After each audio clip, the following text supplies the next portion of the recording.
आप सभी लोगों को नमस्ते। आप लोग को एक लोकगीत सुना रही हूँ। ये गीत है जिनके जिनकी पिया परदेश हैं उनके लिए। जब से पियवा हो,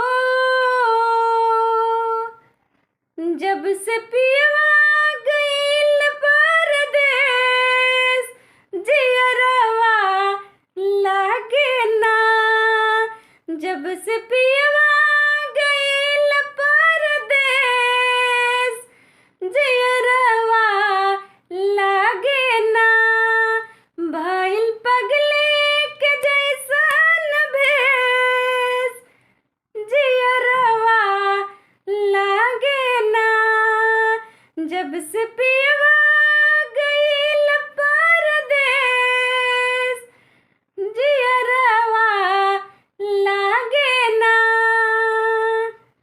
लागत हवे सुना सुना घरवा अंगनवा, पिया पिया कहे लागे चूड़िया कंगनवा।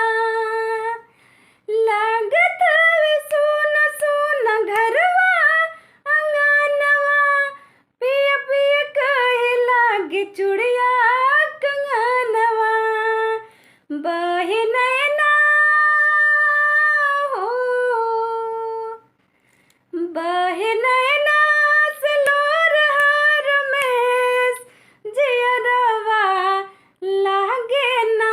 जब से पियवा गइल परदेस, जियरवा लागे ना। हालही में भइल सखी हमरो गवनवा, मेहंदी भी छूट नाय हाथ के रिबनवा।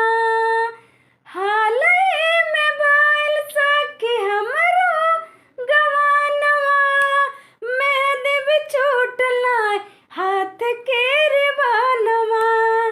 देख के दिलवा हो, देख के दिलवा में गइल कलेस, जियरवा लागे ना।